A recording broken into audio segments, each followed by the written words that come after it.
me tienen que operar del hombro. Entonces solo estoy escribiendo con la mano izquierda. Les pediría de favor que me tengan un poquito de paciencia para las notas, que ya estoy terminando de calificar y solo me voy a tardar un momentito en darle las notas. Yo calculo que ya la semana entrante ya tendrán sus notas si son tan amables. Solo denme un poquito para que se las pueda dar. No sé si al respecto de eso tienen alguna otra duda, alguna pregunta que tuviéramos que resolver. Muchas gracias. ¿Sí? ¿Quién me habla por ahí? Helen Cuyán, que está grabando la clase. Siempre deberían de pedir permiso para esas cosas. Eso es como cuando uno llega a la casa de una visita y se come las galletas que no son de uno. Yo no estoy grabando la clase, licenciada. Esa es una aplicación que tiene. Sí, pero esa aplicación es la que permite grabar las clases. Eso es lo que es esa aplicación. O sea, pero siempre... No, yo no las grabo. Eso es lo que se llama inteligencia artificial. Esa es la inteligencia artificial. Entonces, pero del link que usted mandó, yo ahí me metí y yo no le he dado aquí grabar a las clases porque pues la verdad yo no las grabo. Es que raro porque aquí aparece cuando usted conectó eso, que ya están utilizando eso. A mí no me importa, pero lo que sí me gusta es que pidan permiso, pues. Porque en primer lugar, yo tengo que averiguar si esto es el Zoom de la facultad. Uno no sabe si lo acepta o no. Pero eso es como cuando uno va a una casa, uno siempre pide permiso para las cosas, pero ahora ya estuvo, así es la moda y así pasa ahora. ¿No tienen ninguna otra duda, ninguna pregunta? No, bueno, entonces vamos a continuar con nuestra clase. Si en el ínterin ustedes van teniendo dudas, me las van diciendo, por favor. Vamos entonces, solo permítanme que me voy a poner en la hoja que es.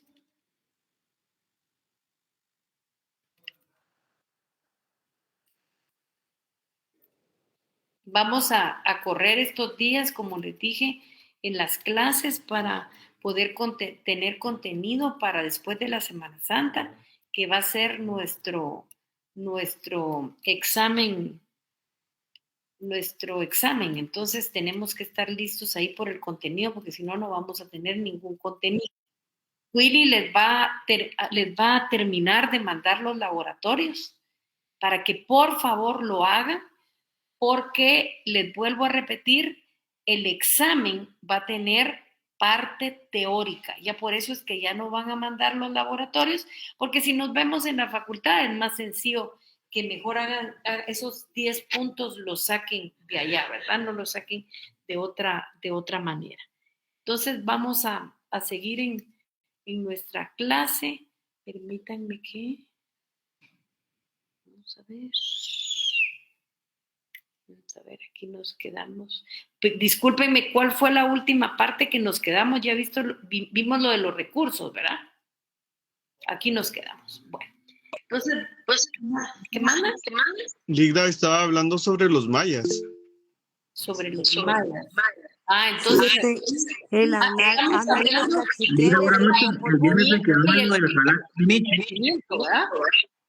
Ok, aquí está. Entonces... Vamos a ver, pero los mayas están más adelante. Espérenme. ¿Dónde estaba el Halach Minich, Ligda? Sí, cabal. Buenas noches. Ajá, buenas noches. Aquí ya vamos muy adelante. Vamos a ver. Aquí está. Entonces nosotros dijimos que vamos a continuar hablando de la evolución de los tributos, y yo les voy a mandar una hoja que la voy a escanear porque en una nueva revista de la Superintendencia de Administración Tributaria viene una hoja muy bonita de la historia de los impuestos en Guatemala y es bueno que la tengan. Entonces la voy a escanear con el objeto, de que ustedes ya la tengan. Se las voy a mandar al WhatsApp que tenemos en la clase. Entonces, la clase baja de la sociedad maya también tributaba al supremo gobernante. Permítanme, al supremo gobernante. llamado Halach Binich. Este era el hombre verdadero y este hombre, que era lógicamente el supremo gobernante, el más grande gobernante de la sociedad maya, daba regalos o presentes a los príncipes locales y ofrecía sacrificios. ¿En qué consistían esos sacrificios? En toda clase de verduras, en tela tejida, en aves domesticadas, en sal y pescado seco. Estos eran lo que regalaba y algunos eran sacrificios. También en esa época se tributó cacao, incienso, miel, cera, collares de jade, coral, así como conchas. Otra forma de tributación consistió en el trabajo de los esclavos, pueblos conquistados por medio de la guerra, de la cual tratan ampliamente los anales de los cachiqueles y el polvo. Luego entramos en la época colonial. En la época colonial existieron fundamentalmente dos figuras, que es la encomienda y el repartimiento. En la época colonial se inició con la explotación y la esclavización de los indígenas por los conquistadores españoles, mediante el sistema conocido como la encomienda, que es un derecho otorgado por el monarca a favor de un súbdito español. Ese súbdito español se llamaba encomendero y tenía el objeto fundamental de que éste percibiera los tributos o los trabajos que los súbditos indígenas debían de pagar a la monarquía. La corona española no se ocupó de coparticipar en los excedentes agrícolas generados por las poblaciones indígenas, en la medida que contó con el quinto real, que era un impuesto que consistía en la quinta parte de la producción mineral. Al decaer los rendimientos de las minas, se creó un sistema de explotación compartida de la población aborigen, y esto se conoció con el nombre de repartimiento, que ya estuvo la encomienda, ahora vamos a ver el repartimiento, y que en diversas variantes se mantuvo hasta finales de la época colonial. Ahora nos tenemos que preguntar nosotros qué fue el repartimiento. Fue la asignación de indígenas como fuerza de trabajo gratuito para los encomenderos de la América española o para la corona, que tuvo lugar durante la época del dominio español, siglos XVI al XIX. Este consistió en la cuarta parte de la fuerza laboral indígena de cada comunidad. Tenía que laborar por una semana al mes en las tierras de la corona y de los españoles, así como en las obras públicas. Es muy importante el hecho de que no debe confundirse el repartimiento con la encomienda. No es lo mismo y no lo debemos de confundir. Y no quiero que ustedes lo vayan a confundir, porque la encomienda estaba dirigida propiamente al reparto de tierras, a ese reparto de tierras que se efectuó entre los conquistadores y los colonos españoles. Y el repartimiento era la asignación de los indígenas como fuerza de trabajo. Lo que sí debe de tomar en cuenta es que ambas instituciones, tanto la encomienda como el repartimiento, estaban estrechamente ligadas y tenían su origen en el sistema utilizado para repoblar el valle de Guadalquivir, como en ese momento le llamaban. El valle de Guadalquivir era la península ibérica. A principios del siglo XVII se comenzó a cobrar impuestos a la población indígena, y el primer impuesto que se cobró era el impuesto de las ventas. A ese se le llamó alcabala, que se fijó en el 2% y se cobraba cada vez que se vendía un artículo. Díganme ustedes si consideran que hoy por hoy hay algún impuesto de los que tenemos que grava las ventas. ¿Cuál creen ustedes que puede ser? El impuesto de valor agregado, el IVA. Así es. Hoy tenemos nosotros un impuesto de ventas y este es su antecedente. En un momento que se llamó alcabala. Nosotros el alcabala en Guatemala lo utilizamos solamente anteriormente a la existencia del impuesto único sobre inmuebles. Se pagaba en la alcabala al Ministerio de Finanzas Públicas cuando se vendían bienes inmuebles. También se le aplicó a las ventas un impuesto llamado de barbolento. ¿Qué era esto? El 1% con el propósito de mantener la flota costera del Caribe en buenas condiciones. Asimismo, existió un impuesto directo a los funcionarios reales y a los clérigos que se llamaba media data. ¿En qué consistía la media data? Consistía en que tenían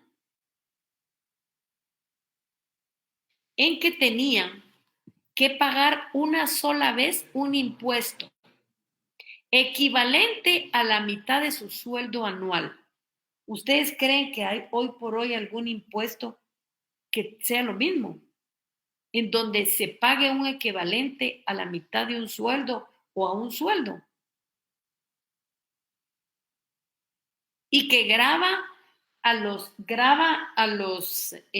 asalariados hasta un sueldo determinado. ¿Creen ustedes? Pues sí hay, y es el impuesto sobre la renta. Además, fueron cobrados tributos específicos sobre el vino, porque ahí no hay quien diga que no lo paga. Sobre el cacao y sobre el añil. Al momento de su independencia, la situación hacendaria de Centroamérica era deplorable. Y esto consta en el informe que rindió Manuel Vela, que fue el último tesorero de las Reales Cajas de Guatemala, que fue presentado en Madrid, España, el 11 de marzo de 1824. Este funcionario lo que hizo fue informar a la corona española desde hace muchos años antes los ingresos que eran bastante inferiores a los gastos, a tal grado que solamente encontró en caja efectivo por 60 pesos y medio real. Asimismo, estimó que el déficit anual de las finanzas públicas ascendía a 92,743 pesos anuales, lo que era el equivalente casi al 40% de los ingresos totales anuales. Dicho déficit era cubierto por la tesorería de la Nueva España, que en ese momento Nueva España se le llamaba así, pero era México, que anualmente remitía a Guatemala 100,000 pesos. Aquí ya tenemos que entrar a considerar una definición de tributo. Y la primera definición de tributo que vamos a utilizar es la de Giuliani von Rusch. Para Giuliani von Rusch, el tributo es una prestación obligatoria, comúnmente en dinero, exigida por el Estado en virtud del poder imperio. O sea, nosotros no pagamos los impuestos, las tasas, los arbitrios o las contribuciones especiales voluntariamente, las pagamos obligatoriamente. Entonces, esa es la definición que le da Giuliani von Rusch. También él mismo dice que es una cuota de la economía o patrimonio de un sujeto particular que está obligado a entregar. Si nosotros tenemos un bien inmueble, le tenemos que entregar a la municipalidad respectiva el impuesto único sobre inmuebles. Si nosotros, lógicamente, alquilamos un inmueble, tenemos que pagar IVA y le tenemos que entregar ese tipo de impuesto del IVA. Ustedes saben que hay países que se unen, hay muchos intereses comunes y aquí siempre elaboraron un modelo de código tributario que iba a ser utilizado para América Latina. Este código tributario fue completamente importante y por eso es que ustedes miran que la Superintendencia de Administración Tributaria tiene varios, como les dijera, en los países muchas dependencias tributarias tienen la denominación de SAT en la abreviatura, aunque el nombre les cambie. Por ejemplo, en México se llama Secretaría de Administración Tributaria y su abreviatura es SAT. Nosotros la llamamos Superintendencia de Administración Tributaria y tenemos siempre lo que es la SAT. El tributo son prestaciones pecuniarias que el Estado o ente público autorizado al efecto por aquel, en virtud de su soberanía territorial, exige de sujetos económicos sometidos a la misma. Y nosotros tenemos esa definición con palabras más o palabras menos en el Código Tributario. Yo les pediría y les pedí desde el principio y se los vuelvo a repetir, que es bueno que ustedes en su escritorio tengan el Código Tributario que nos va a servir este semestre y el siguiente. Y ahí pongamos que en nuestro país se señala que los tributos son las prestaciones comúnmente en dinero que el Estado, en ejercicio de su poder tributario, con el objeto de obtener recursos para el cumplimiento de sus fines. La clasificación que tiene mayor aceptación tanto en la doctrina como en las legislaciones vigentes es la que señala que los impuestos desde el mundo de la doctrina se dividen en impuestos, tasas, arbitrios y contribuciones especiales. Ustedes van a ver que las tasas solo aparecen en la definición doctrinaria. ¿Y cuál es esa razón? Esa razón es que se consideró que son muy parecidas las tasas y los arbitrios y que muchas veces no se puede entender ese elemento que los divide y que los separa. Estas categorías no son sino especies de un mismo género y la diferencia se justifica por razones políticas, técnicas y jurídicas. No solo las facultades de las distintas esferas del poder dependen de esta clasificación en algunos países, sino que además los tributos tienen peculiaridades individualizantes. ¿Qué es lo que dice el artículo 10 del Código Tributario?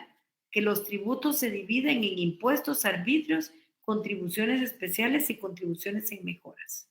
O sea, ahí no están las tasas. Las contribuciones aquí son de dos tipos.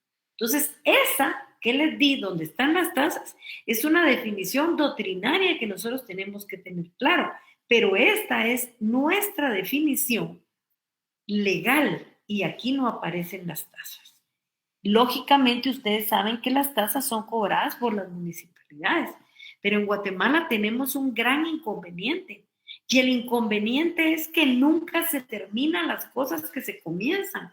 Cuando en el año de 1991 se habló de un código tributario, lógicamente se sabía que se tenía que hacer un código tributario municipal, pero los líos ustedes ya los conocen, ha pasado mucho tiempo y no tenemos el código municipal. No tenemos lo que va a regir a las municipalidades.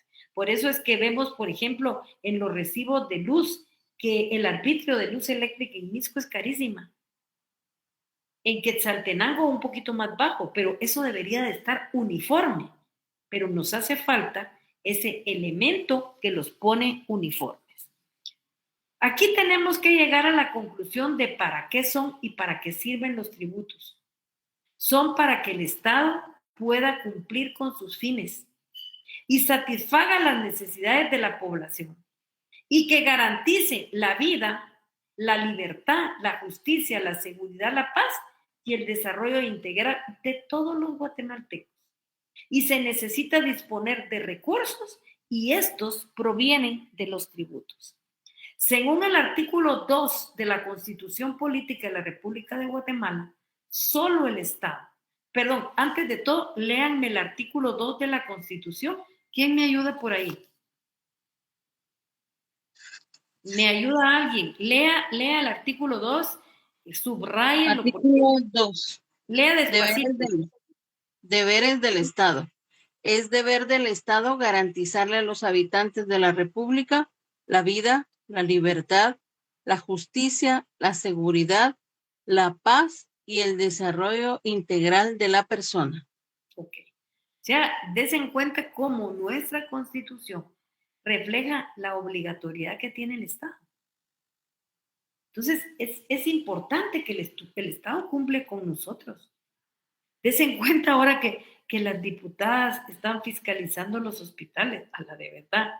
Eso llora sangre. En lugar de estar construyendo tanta cosa y robando tanto dinero, deberían de comprar medicinas y preocuparse que el servicio sea de calidad y que todo sea limpio. Eso deberían de preocuparse.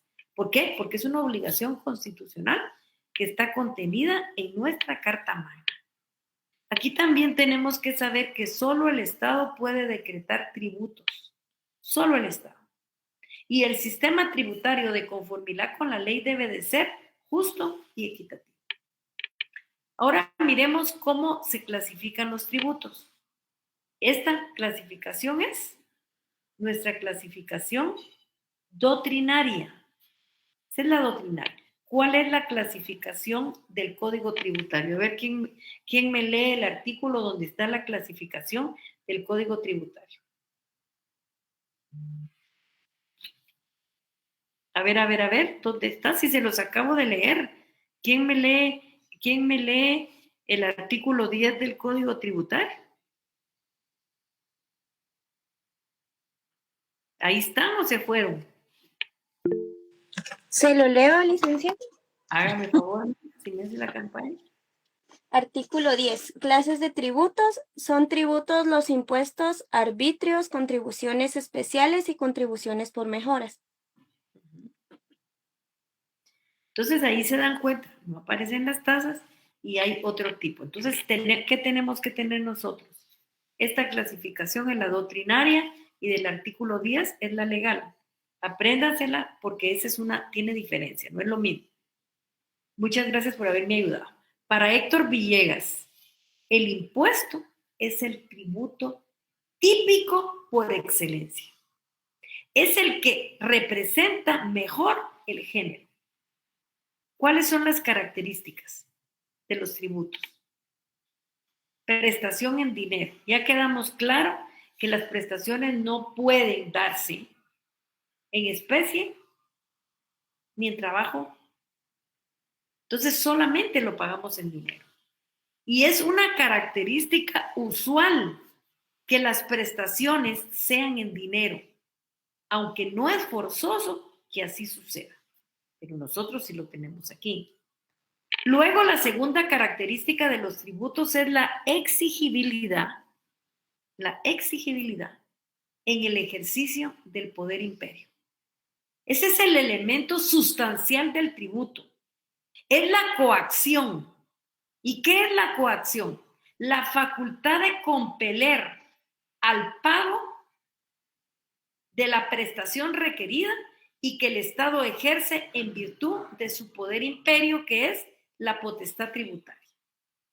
La coacción se manifiesta especialmente en la prescindencia de la voluntad del obligado en cuanto a la creación del tributo que le será exigible. La bilateralidad de los negocios jurídicos es sustituida por la unilateralidad en cuanto a la génesis de la obligación, y en nuestro medio la forma de obtener los tributos es en dinero. Cuando se aplica este elemento es cuando realmente se está haciendo uso del poder tributario del Estado, pues se crean normas jurídicas tributarias. En nuestro medio esta característica está preceptuada por el artículo 239 de la Constitución Política de la República. en donde se faculta al Congreso de la República para decretar impuestos, arbitrios y contribuciones especiales, conceptuándolo como principio de legalidad. Es muy importante que ustedes sepan que ese principio de legalidad está recogido en el artículo 239 de la Constitución. Yo les pido, lean ese artículo 1, 2 y 3 veces para tener claro, porque ese artículo es importantísimo.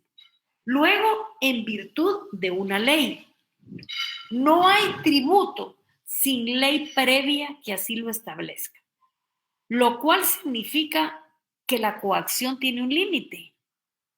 El hecho de estar contenido el tributo en la ley significa someterlo al principio de legalidad. Y ese principio de legalidad se resume en la frase latina nullum tributum sine lege, para cubrir los gastos que demanda el cumplimiento, nullum tributum sine lege. ¿Qué significa? Que nulo es el tributo que no está cobrado de conformidad con la ley. Lógicamente, y eso lo tenemos que tener clarísimo, el 239 nos dice quién es la persona que es la que crea los impuestos. Lógicamente es una persona jurídica y es el Congreso de la República. Luego, para cubrir los gastos que demandan el cumplimiento de sus fines. Y aquí debemos de partir del hecho que el objetivo del tributo es fiscal. ¿Qué significa eso? ¿Qué quiere decir? Que su cobro tiene su razón de ser en las necesidades de obtener ingresos para cubrir los gastos que le demande la satisfacción de las necesidades públicas. El tributo puede tener fines extrafiscales y cuando tiene fines extrafiscales es cuando son ajenos a la obtención de ingresos.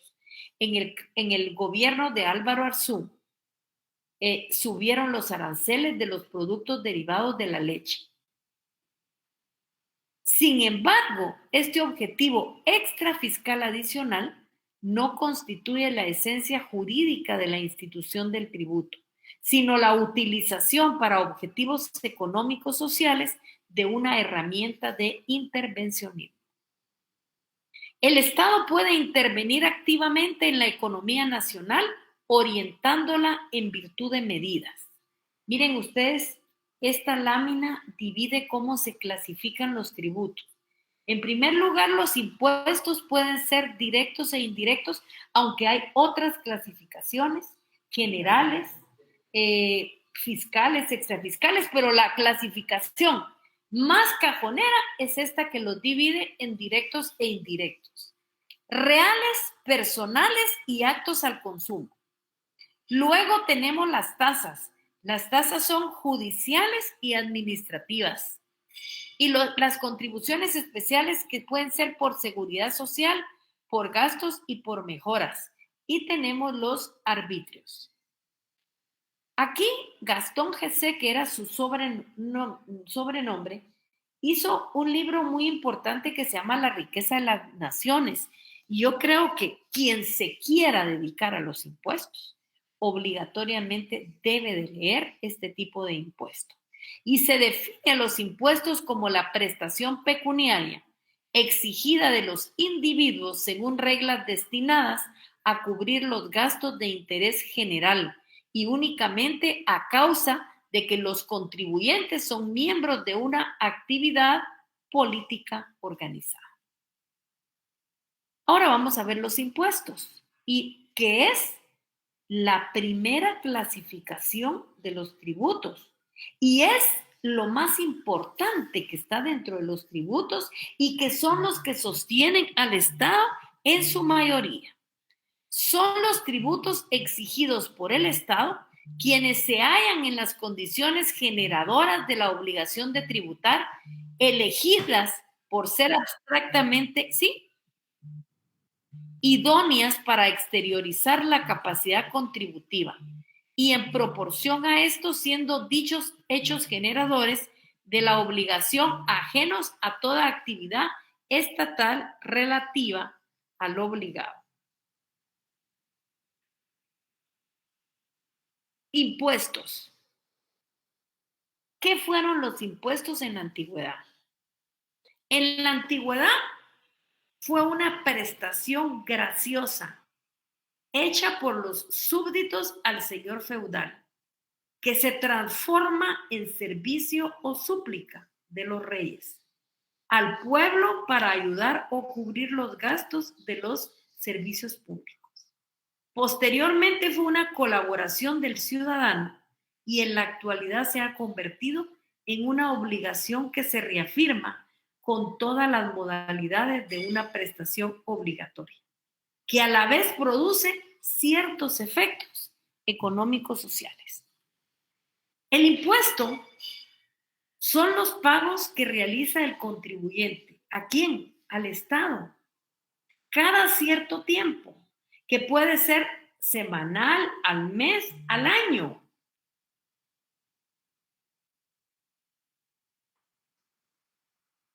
Al año, y por los que el Estado no está obligado a retribuir nada.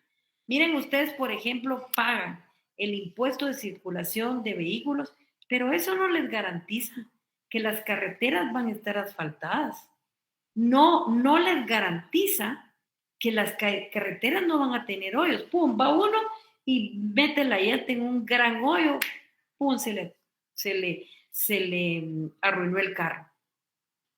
Entonces, no reciben, ustedes saben que les van a satisfacer las necesidades de la población, pero no se les retribuye específicamente. El impuesto, en un sentido general, concurre a la consecución de los fines que pueden ser políticos, económicos y sociales del Estado, en cuanto procura los medios necesarios para posibilitar su actividad. Interesa, pues, al estudio del derecho tributario no solo como un medio de recaudar recursos para el Estado, sino como instrumento idóneo para alcanzar determinados fines que no son estrictamente financieros. Antes de entrar a definir lo que son los impuestos, es importante que revisemos lo que significa imponer. Imponer es decretario a la fuerza, y de ahí viene que es de carácter obligatorio. La mayoría de los tratadistas estudiosos de esta materia han concluido en señalar a los impuestos como ingrato de su doble significado. Son pagos que realizan los contribuyentes al Estado cada cierto tiempo. Ay, no, perdón, que estoy en lo mismo. Ha sido definida por muchos tratadistas de la siguiente manera, y aquí vamos a encontrar lo que dice lógicamente Giuliani Fonrush y Mauricio Duverger. Mauricio Monruch dice que la prestación en dinero o en especie exigida por el Estado en virtud del poder de imperio a quienes se hallen en las condiciones consideradas por la ley como hechos imponibles. Para Mauricio Duverger es una obligación pecuniaria obtenida de los particulares autoritariamente. Para Selim, citado por Jaramillo, él dice que es el tributo obligatorio exigido por el Estado a los individuos para atender las necesidades del servicio público. De las definiciones anteriores se puede extraer ciertos elementos. Primero, son prestaciones que generalmente se dan en dinero exigidas por el Estado mediante su poder coercitivo. En segundo lugar, las prestaciones que se exigen a los contribuyentes gravando sus economías privadas o los hechos imponibles sobre los cuales recaen los impuestos. Luego dice que el pago del impuesto no representa ninguna ventaja particular al contribuyente. Es decir, no se espera ninguna contrapartida por el Estado. Los impuestos sirven para financiar los gastos que realiza el Estado para satisfacer las necesidades de la población. ¿Cuáles son las características de los impuestos? En primer lugar, deben de establecerse a través de una ley. Y aquí volvemos a caer en el artículo 239 de la Constitución de la República, que tiene el principio de legalidad y este principio indica que corresponde con exclusividad al Congreso de la República decretar impuestos. Lo anterior significa que solo el Congreso puede decretar tributos y que ahí dice que el sistema debe de ser justo y equitativo. El pago del impuesto debe de ser obligatorio. Esta obligación surge de la necesidad de dotar al Estado de los medios suficientes para satisfacer las necesidades públicas o sociales.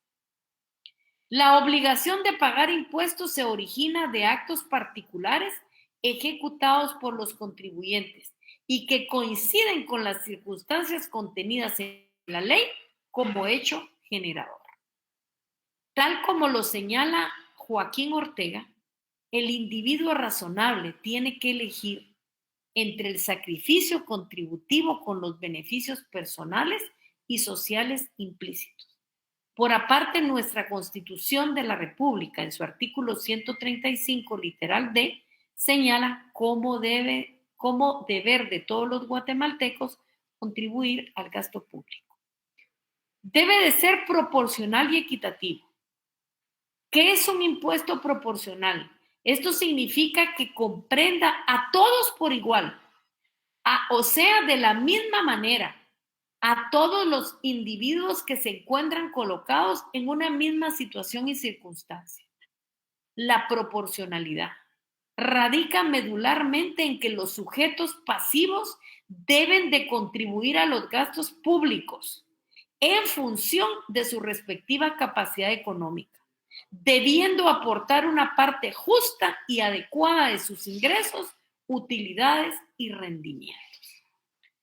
El cumplimiento de esta característica se realiza a través de tarifas progresivas, pues mediante ellas se consigue que cubran un impuesto en monto superior los contribuyentes de más elevados recursos. Esto quiere decir que la proporcionalidad se encuentra vinculada con la capacidad económica de los contribuyentes, que debe de ser gravada diferencialmente, conforme a tarifas progresivas, para que en cada caso el impacto sea distinto, no solo en cantidad, sino en lo tocante al mayor o menor sacrificio reflejado cualitativamente en la disminución patronal que proceda y que debe encontrarse en proporción a los ingresos obtenidos. Que sea equitativo. Esto significa que el impacto del impuesto sea el mismo para todos los comprendidos en una misma situación.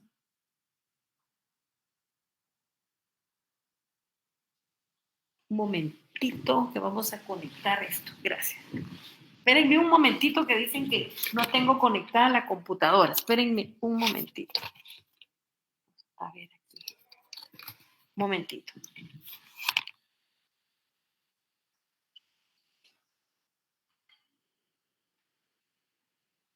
Eduardo, hazme un favor. Eduardo, es que dice que la máquina se me va a desconectar porque no está conectada a ninguna. Como que eso es, como que ahí no hay energía, ¿me puedes ver eso? Pues eso es lo que me enseñó la máquina. Sí, bueno, está bien, déjalo así.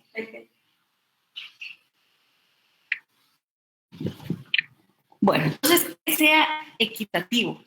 Esto significa que el impacto del impuesto sea el mismo para todos los comprendidos en una misma situación. La equidad está en la igualdad ante la misma ley tributaria. ¿Sí? De todos los sujetos pasivos de un mismo tributo, los que en tales condiciones deben de recibir un tratamiento idéntico, eso sí. Esto significa en consecuencia que los contribuyentes de un mismo impuesto deben de guardar una situación de igualdad frente a la norma jurídica que la establece y la regula. Se establece a favor de la administración activa.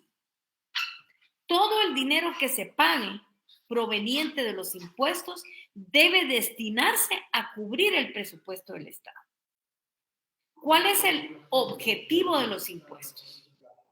proporcionar al Estado los recursos necesarios para el ejercicio de sus atribuciones. ¿Cómo se clasifican los impuestos? Los impuestos, ya los vimos en este cuadrito, se pueden clasificar en impuestos directos e indirectos.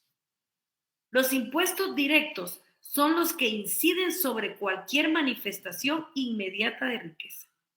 Son aquellos que recaen directamente sobre la persona o los bienes de ésta.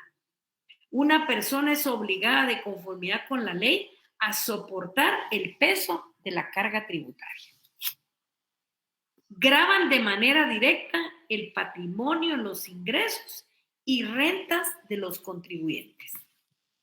En esta clase de impuestos, por su naturaleza, el Estado puede llevar un registro nominativo de las personas que pagan impuestos, de todos los que son contribuyentes de iure.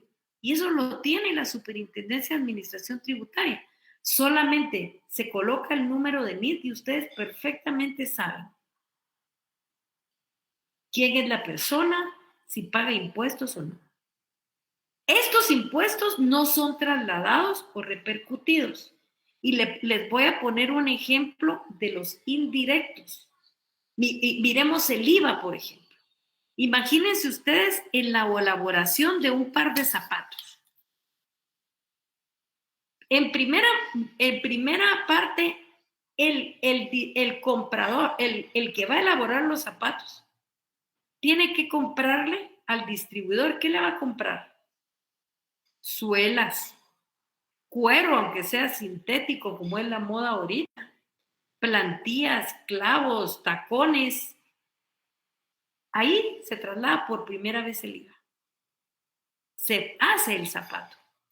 Y resulta que el fabricante del zapato se lo vende a la dueña de la zapatería Los Patitos.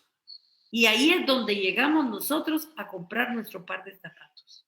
Esa traslación no puede suceder en estos impuestos. Eso solamente se da en los indirectos, no en los directos. Por ejemplo, impuesto sobre la renta, impuesto único sobre inmuebles, impuesto de circulación de vehículos terrestres, marinos y aéreos, impuesto sobre herencias, legados y donaciones. Y el impuesto de solidaridad. Como todo en la vida, hay ventajas y hay desventajas.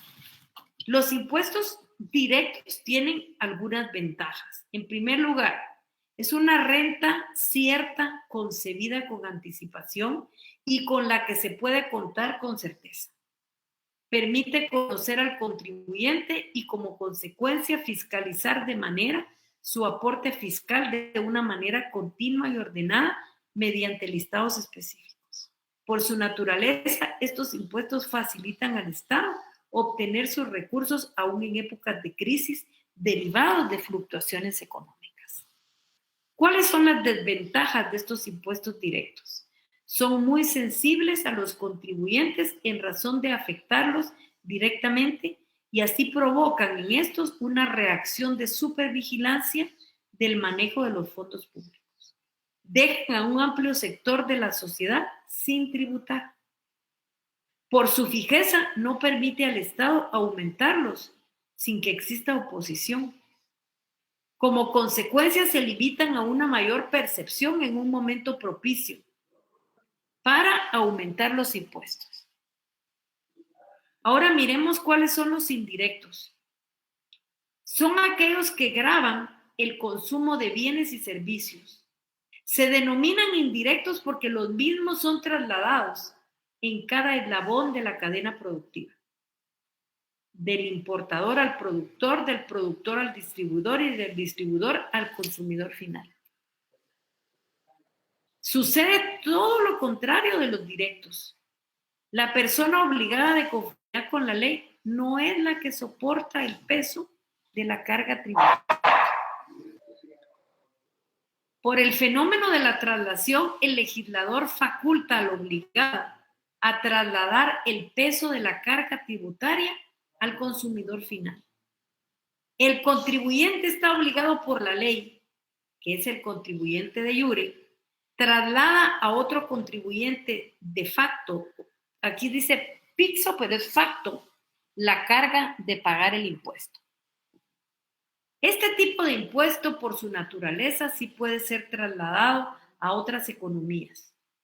Por ejemplo, el impuesto al valor agregado, el impuesto específico a la distribución de petróleo crudo y combustibles derivados del petróleo, que es el decreto 38-92 del Congreso de la República, y los derechos arancelarios a la importación. También tenemos los impuestos sobre la distribución de bebidas alcohólicas destiladas, cervezas u otras bebidas fermentadas, que es el decreto 21-2004 del Congreso de la República. Impuesto al tabaco y sus productos, decreto 61-74 del Congreso de la República. Impuesto a la distribución de cemento, que es el decreto 79-2000 del Congreso de la República. Ahora, ¿cuál es la clasificación de los directos? Estos pueden ser directos personales y directos reales. Los directos personales son aquellos que recaen directamente sobre la persona. Por ejemplo, el impuesto sobre la renta, el impuesto que grava la salida al país. Y los impuestos reales son aquellos que recaen directamente sobre los bienes de las personas. En esa clasificación más generalizada que se tiene, que pueden ser personas muebles o inmuebles. Por ejemplo, impuesto de circulación de vehículos, impuestos sobre inmuebles, el impuesto sobre tierras ociosas.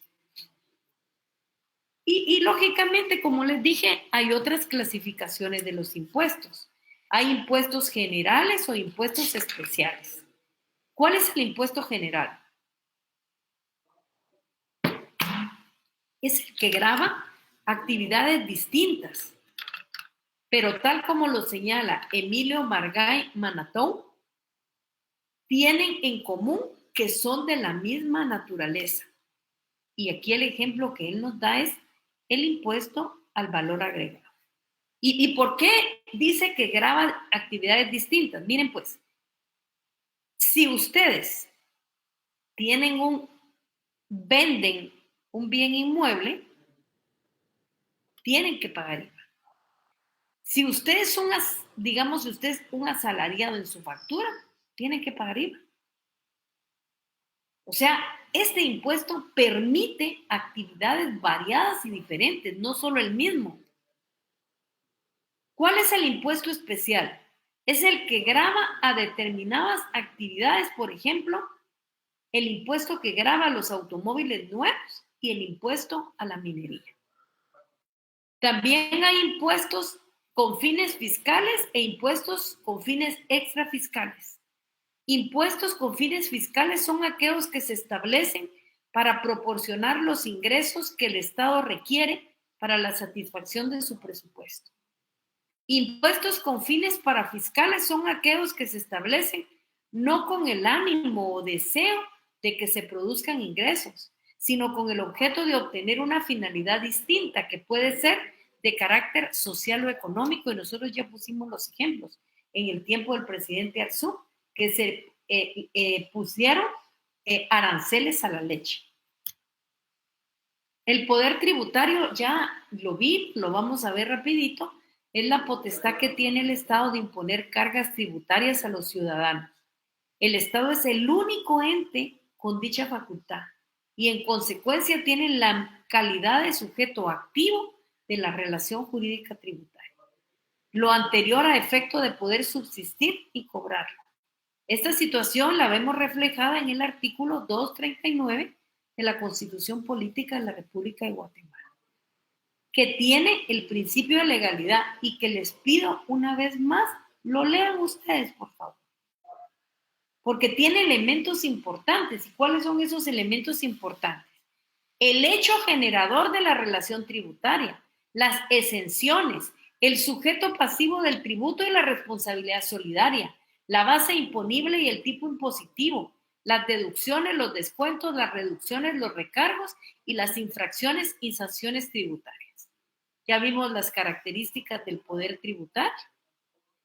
Entonces ya no tenemos necesidad de volverlo a repetir. Y tenemos el impuesto único. El impuesto único se los va a mandar Willy por WhatsApp para que lean el documento. No lo confundan con el impuesto único sobre inmuebles. No lo confundan, porque no es lo mismo, no es eso. O sea, es otra cosa.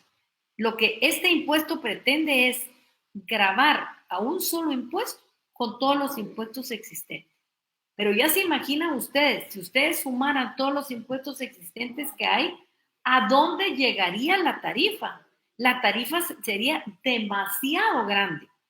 Entonces, ese tipo de situaciones son las que hay que leer. Lean bien lo que son las conclusiones para que puedan tener una idea.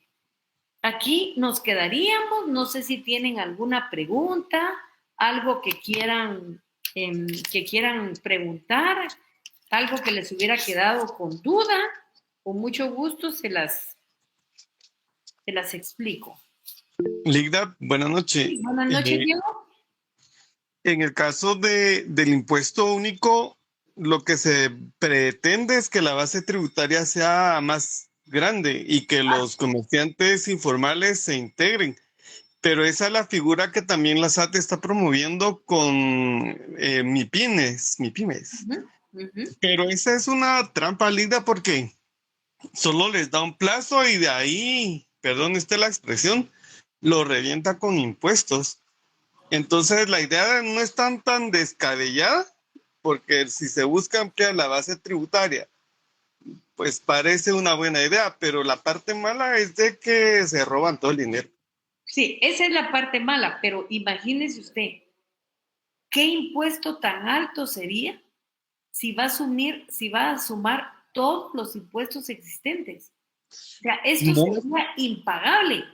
Ligda, no necesariamente, porque lo que es, entre unas iniciativas que estaba leyendo, era bajar el caso del IVA, el ISR. Pero yo le digo, o sea, usted está viendo iniciativas de ley, de lo que pretenden en su momento que sea el impuesto único, pero el documento hecho por los doctrinarios dicen que el impuesto único gravaría todos los impuestos existentes. Por eso dicen que sería muy difícil de implementarse porque subiría mucho la tasa del impuesto y sería impagable. Por eso ellos llegan a la conclusión que el impuesto único es irrealizable. Porque si usted mira, nosotros pagamos los impuestos como que los pagáramos en bisacuotas, pues. Ahorita, mire, comenzamos el año con el impuesto sobre la renta. Ahí comenzamos. Pero ahorita ya estamos viendo lo del impuesto de circulación de vehículos. Luego ya estamos viendo lo del trimestre del impuesto único. Y así hay una gran variedad de situaciones. Entonces, yo le digo al documento doctrinario, o sea, los proyectos con los que esté haciendo, perfecto. Pero yo pienso que la economía informal todavía es una materia pendiente, como dice Arjona, de la SAT. Y ahí, lógicamente, el principio de justicia se pierde. Porque ¿por qué persigue a otro tipo de gentes y no persigue a los informales? Cada vez que van al tribunal tienen problemas serios, pero deberían de organizarse. Pero los otros... Pero es por cuestiones de NIT. Los de comercio informal no lo tienen. Pero también es contraproducente. Dígame una cosa. Y no pueden crear una ley donde obliguen a alguien para vender tener NIT. ¿Cómo nos obligaron a nosotros? ¿Acaso usted tenía NIT? Pero si lo miras de este otro sentido, los empresarios a nivel de junta directiva compran un carro y lo facturan a nombre de la empresa, a diferencia de nosotros que compramos el carro y pagamos el carro. Mire, pues aquí no confundamos la magnesia con la gimnasia. Ok, esa gente lo hace. La SAT los puede perfectamente fiscalizar. Si compra un vehículo Mercedes-Benz para una empresa, no le va a servir. Probablemente le sirva a un microbús, le sirve a un pick-up, ok, eso sucede. Pero también los informales venden muchas mentes más que uno que tiene una tienda, porque mire, el informal no paga local, no da factura, no paga impuestos. Entonces también eso es otra cosa y debería de ser otra situación. Lo que usted me dice, Diego, es cierto, pero no porque esto hacen estos, nosotros vamos a pensar que lo otro no puede ser. O sea, a estos, que son los empresarios, que los fiscalice la SAT. Yo he visto dentro de los documentos que llegan a la sala un montón de fiscalizaciones y los ajustes son precisamente por lo que usted está diciendo. Porque se compraron un Mercedes-Benz, lógicamente se lo compra porque no se paga IVA, pues. Ese es el sentido, porque no pagan IVA. La empresa no va a pagar IVA. Entonces, eso está bien, eso se da, hay fiscalización, pero la otra parte también. ¿Sí, Miriam Aide? Fíjense que en una capacitación de la SAT, yo les preguntaba por qué no iban justamente contra los informales, en este caso, los millones de quetzales que se manejan en la terminal a diario. Y el muchacho de la SAT me dijo porque tendríamos que llegar con el ejército, el Ministerio Público y lo más seguro es que saldríamos muertos. Y entonces, ese problema es de nosotros, ¿verdad? Ajá, y dijeron, por eso no nos metemos. Y eso que millones diarios. Ellos que miren cómo lo hacen, pues, pero una de las situaciones fundamentales de la SAT es evitar la evasión. Y ahí ellos están conscientes. Entonces, por eso les digo, porque uno no hace una cosa, el otro tampoco no. Hay un montón de procesos en las salas contenciosas, por eso que está diciendo Diego. Porque, lógicamente, compran un carro, no pagan IVA, les sale más barato, y dígame, ¿qué le puede servir un Mercedes-Benz, un Audi? Déjese, lo que pasa es que la SAT no lo hace también tan inmediato. Ahí viene un reparo.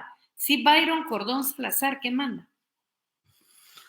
Buenas noches. Solo como observación, por pensamiento como el que tienen muchas personas,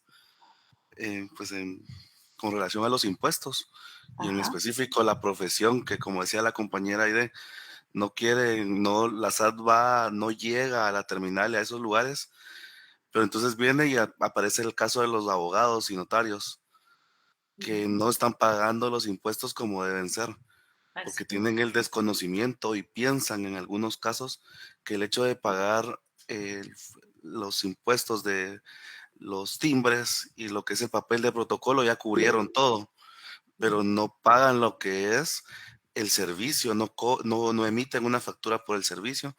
Y entonces ahí vienen las inscripciones de oficio, ahí vienen los ajustes que usted menciona, y ahí viene se van para 4 años para atrás y le caen a los mismos a la profesión misma de nosotros, porque muchas personas están con ese pensamiento de que no pago impuesto porque la SAT se lo roba, o no pago impuesto porque no llega a donde tiene que llegar, pero mi obligación como profesional que llevo la actividad de manera liberal es pagar el impuesto como debe ser y no buscar qué no está haciendo la SAT, o cómo ocultarme a la SAT, porque muchos lo que hacen es venir y decir todo informal, entonces solo deme en efectivo para salir del sector bancario y que la SAT no me encuentre, pero métodos hay para que la SAT los encuentre. Entonces, mejor hacer las cosas como Dios manda y como esté en ley, pero muchas veces hasta los mismos de la profesión de abogados y notarios estamos evadiendo impuestos o aludiendo impuestos, ¿va, licenciada? Gracias, feliz noche. Muchas gracias. ¿Alguien más levantó la mano? ¿No lo vi por ahí? Sí, Ninette. Licenciada, disculpe, fíjese que en el mercado algunos vendedores ya cobran con POS. ¿Eso significa que ya pueden dar factura o no necesariamente? Pues deberían de dar factura. Y eso no es la terminal. Pero esa es parte de la fiscalización que la SAT la tiene que tener. Lo único es que la ley del IVA sí nos da un margen de mercadería. Están obligados a dar factura si facturan después de 100 quetzales. Sí, y muy buenas noches, licenciada. Sí. Muy buenas noches, licenciada. Y el contrabando. Esa es otra cosa. Esa es otra cosa. Esa es otra manera de evasión, el contrabando. Todos esos productos mexicanos que no pagan impuestos y va en contra de la economía nacional. Y muchas veces es hasta peligroso porque yo he oído en algunas conferencias que viene mucho huevo mexicano que no tiene realmente todas las, digamos, todas las medidas sanitarias necesarias para que el huevo esté en buenas condiciones. Entonces, ese es otro gran problema. Pero imagínense, pues, la SAT no llega a la terminal porque los matan, pero a ese mercadito donde tienen OPS puede llegar, por ahí pueden comenzar. ¿Y cómo es que a los abogados sí nos persiguen? O sea que ellos van con los más débiles. No, ellos deben de tener un plan grande para hacerlo ya. Mira, ahorita, por ejemplo, van en contra de los propietarios de los chalets. Que eso no es una gran cantidad, no es una gran cantidad, pero están dejando ahí una obligación tremenda. ¿Sí, Diego? Digna, pero en el caso de Uber como franquicia, ellos no les cobran impuesto. Se la ejecutan al que maneja el carro, pero yo no veo hasta acá, primero no veo ni la relación laboral que ellos huyen como franquicia a Guatemala y también el pago de impuestos. Es que yo le quiero decir una cosa, que los Uber no tienen relación laboral. Ellos no tienen relación laboral. No tienen pero firman un contrato libre y hay antecedentes. Mire, Diego, la verdad es que cuando uno se opone tan sistemáticamente al pago del impuesto y cree que porque están aquellos que incumplen con sus obligaciones, yo voy a hacer lo mismo. O sea, yo tengo que cumplir con mis obligaciones. Esa es mi obligación constitucional. Si Bella Azucena, si usted paga, si Gerson Mauricio paga, si Helen Cuyán paga, ese es problema de ellos. Eso es la individualidad de cada quien. O sea, la cosa es que tenemos que pagar impuestos. Así de sencillo. No nos gusta, sí, no nos gusta. Pero hay que pagarlo. Sí, Jessica Paola. Licenciada, buenas noches. Yo no sé si me voy a poder dar a explicar o a entender con mi pregunta, pero hay una aplicación que se llama Pago, que es de tarjetas de crédito. Ellos le ofrecen a uno el POS, a uno como comerciante le ofrecen el POS, pero ellos de una vez cobran la factura. Entonces mi pregunta, y lo dejan a uno, que no es obligación que uno facture. ¿Será que no es obligación que uno facture porque ellos de una vez están cobrando el IVA o ahí de todas maneras entro en infringir alguna norma? Es que mire, lo que pasa es que el IVA y la factura la tiene que dar usted como propietaria del inmueble, salvo que usted haya hecho un convenio particular donde diga que ellos son agentes retenedores, que ellos van a cobrar el IVA y que lo van a trasladar al Estado, porque el problema aquí sería el no trasladarlo al Estado. Muy bien, sí. Digamos, por ejemplo, si usted tiene un salón de belleza, la obligada a dar la factura del salón de belleza es Jessica Paola. Sí, correcto. Y de trasladarlo ya en el régimen que le toque al Estado es usted. Ahora, si usted hizo un convenio donde esa tarjeta va a ser el agente retenedor, va a extender la factura y va a trasladar el IVA, pida la autorización de la SAT y a ver si la SAT se la hace. Porque usted no puede liberarse de su obligación del IVA si usted es la propietaria del inmueble. Cuidado con eso. Usted sabe que en Guatemala la gente se pasa de lista. Sí, la obligación es suya. Sí, porque lo que me dijeron a mí es, por ejemplo, se daban bisacuotas y, por ejemplo, si mi cliente me compraba un vehículo por 50,000, ellos de una vez me quitaban el 12%, de una vez lo quitan y más su comisión y me depositan a mi cuenta el resto y no me solicitan que extienda factura. Entonces sí me surgió todo hasta ahí está bien, pero hágale la pregunta del millón. ¿A quién le va a quedar el IVA? porque el IVA solamente tiene que ser trasladado al Estado y a nadie más. Muy bien, Ligda, muchas gracias. No tenga pena. Sí, Gerson Mauricio Corado. Licenciada, buenas noches. Disculpe, solo con una consulta técnica. A la vez, en la clase anterior comentó que nos iban a trasladar las diapositivas. No sé si todavía las van a pasar.